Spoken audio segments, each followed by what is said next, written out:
Hello everyone, welcome to the Whiteboard. Today we're going to talk about flat networks and a little bit about lateral movement. But before I get too far into that, I want to talk about a certain number, and that's the number 4. 4 seconds to be specific. It takes about 4 seconds for an attacker to compromise a company with email, infect them, I'll draw some crazy malware here, and then start moving on their network. It's faster if it's a flat network. There's a couple really key reasons why. And I'm going to erase the board and we're going to talk about that, but I want you to remember this 4 seconds number, because in the few seconds it took me to introduce this, at a rate of 4 seconds per computer, especially on a flat network, over 10 machines have now been infected, almost 15 machines by the time I get done erasing this and we start talking some more. That's a lot of computers. Now on some level you might be thinking, well, how is that possible? On a flat network, one of the things that is problematic about a flat network is that everything can see everything. Everything can see each other. I realize that's bad English, but the key thing here is that everything can see everything else.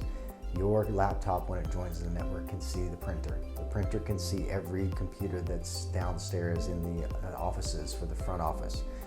Every front office computer can see all the databases. All the databases can see all the web servers. Everything's on one big flat network, regardless of where you think it might be. When everything's all connected and everything can see one another, it is a flat network. It is not separated or segmented in any fashion.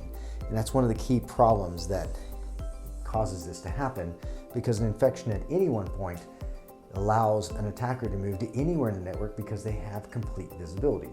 Worse, through automation tools, as they infect 1 and then 2 and then 3 and so on computers, each additional computer accelerates the process of infection for most automation tools.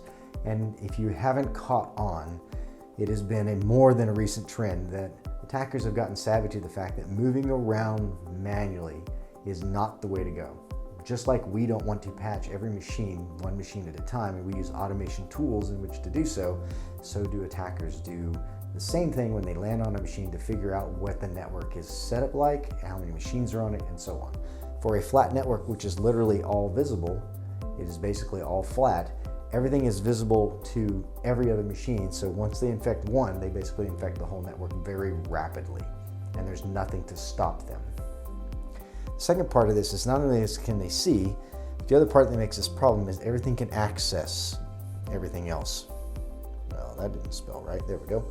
Everything can access everything else, and that's the other problem with this. You can see it and you can access it. So you want the convenience to be able to add a device to your network and have the ability to print anywhere, no matter where you are in your network.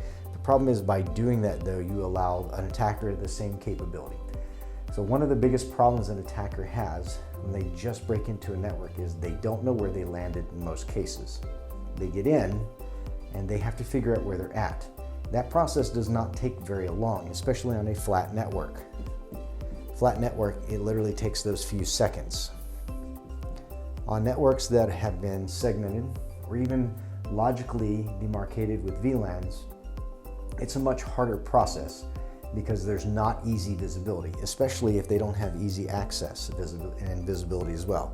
So if they're limited on what they can see and they're limited on what they can access, it slows them down, if not outright stops them in many cases. Because the worst case, they may infect 1, 2, maybe 5 machines in a department, and 1 or 2, even 5 machines is kind of irritating, but 1,000 machines, 2,000 machines, that's a wholesale problem that you want to avoid. This is why flat networks are dangerous, very dangerous when it comes to being infected. In fact, if you're curious about what a flat network looks like, one of the simplest ways to view it is at home. Because in most cases, your home network is a flat network. You have a router that was probably given to you by your ISP who gave you your internet service, and you have everything connected to it, whether it's connected physically by cable or it's connected by Wi-Fi. It's all on one network. It's probably not segmented or broken up with multiple switches and routers throughout your house. That's a most likely scenario, and it's easy to see that, and that's easy to manage. And in most cases, you don't need more than that for your home.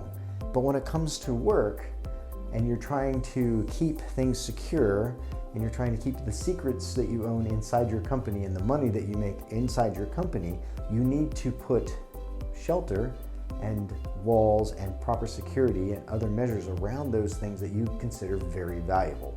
Things that we call high value targets are what you want to protect.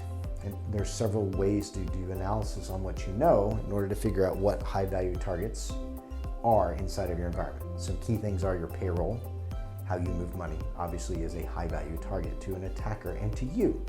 How you store and keep your data safe is also another high value target or high value thing that you want to protect and that attackers want to steal.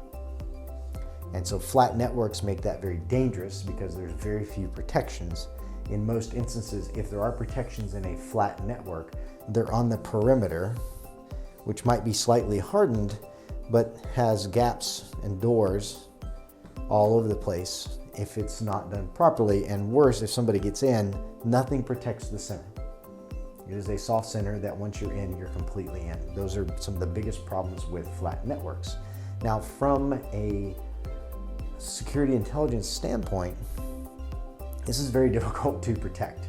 This is very difficult to keep secure because once there's so many ways data can leave and enter, and worse, there's a lot of what we call noise inside of the network. Since everything can see and access, that means everything is constantly basically pinging or connecting out on the network to make sure that they're still connected, still visible, still accessible. And that creates a lot of noise in which an attacker who gets in with lateral movement can hide within very easily. And so just a couple of points on flat networks and why they're kind of bad. Hopefully you find this helpful. If you do, please give us a like. And if you like this content and other content you see on our channel, please subscribe as there will be more coming. Thank you for your time.